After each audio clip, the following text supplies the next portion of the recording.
मन कही गुरतेज के साथ।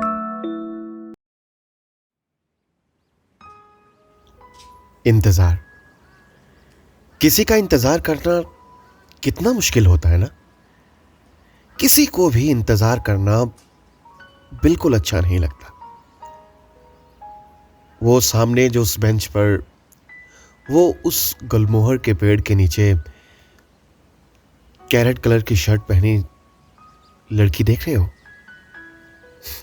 रिद्धि। रिद्धि नाम है इसका। ये अक्सर मुझे इसी बेंच पर बैठी मिलती है। होठों पर मीठी सी गुमनाम सी स्माइल को सजाए। इंतजार के चक्रवात इसके चेहरे पर आप साफ देख सकते हो। मैंने कोशिश की कि मैं इसके साथ खुलकर बात करूं, इसको जानूं, पर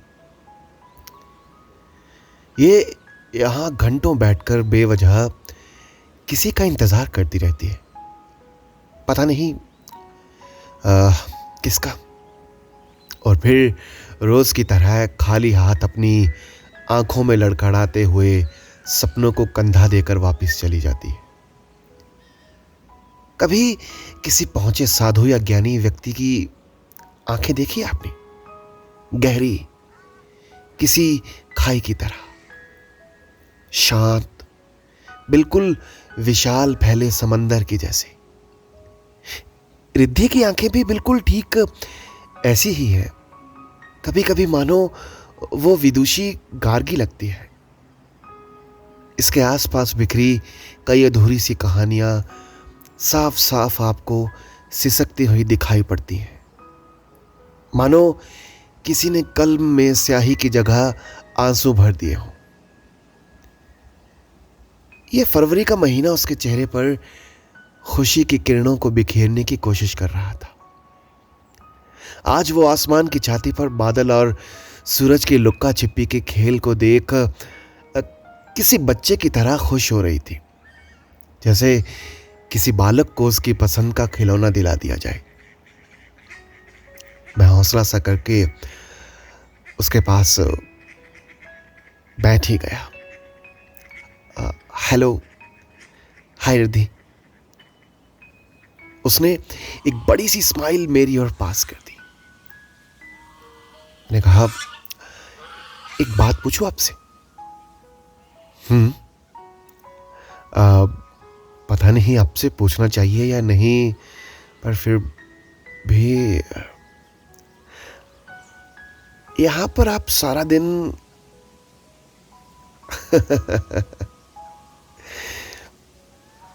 उसकी हंसी निकल गई।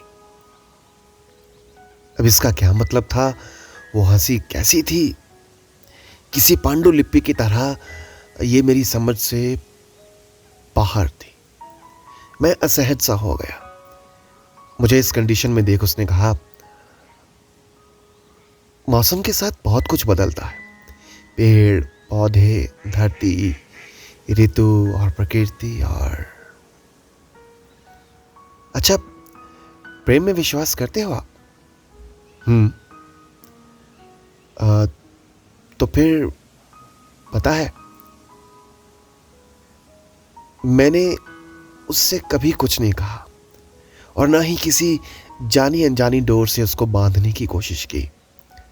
मुझे बस उसको छुप कर देखना, उसकी बातें सुनना बहुत पसंद था। जब वो कभी मुझे यूं ही बिना बात के डांट देता था, तब भी मैं चुपचाप उसे देखती ही रहती।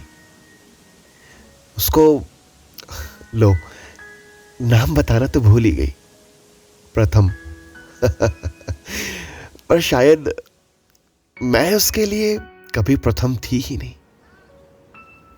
होता है कभी कभी। इतना कहकर एकदम चुप हो गई। फिर कुछ देर बाद बोली, मुझे उसकी बात मानना बहुत अच्छा लगता था और उसको मेरी बात मानना बिल्कुल भी नहीं। पता नहीं हम हर बार मोहब्बत गलत आदमी से क्यों कर बैठते हैं।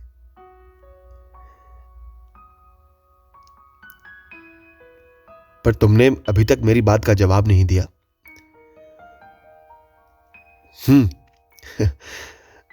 वो फरवरी का महीना ही था। यही इसी पेड़ के नीचे बैठा था वो।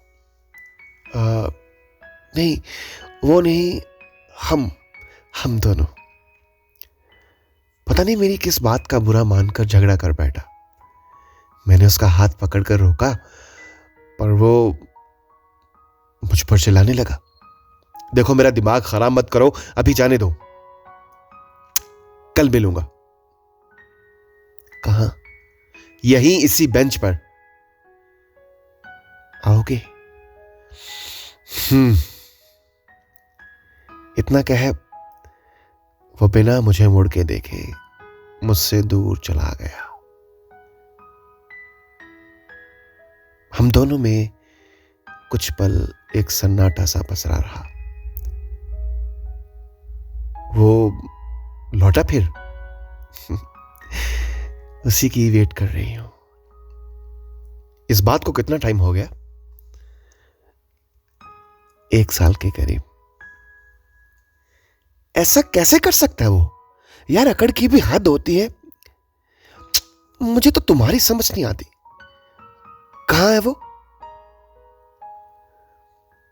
उसने बड़ी मासूमियत से मेरी तरफ देखा और फिर दूर आसमान में टकटकी लगाकर देखने लगी। उसकी जुबान से धीरे से बस यही शब्द निकले, मैं तो यहां आज भी तुम्हारा इंतजार कर रही हूं, क्या तुम लौटोगे?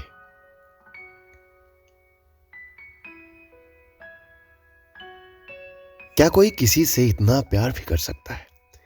इस हद तक भी इंतजार कर सकता है? ऐसे ही अनेकों प्रश्नों में मैं धंसता हुआ निशब्द सा हो गया। उसके इंतजार के आगे मैं शून्य बन गया।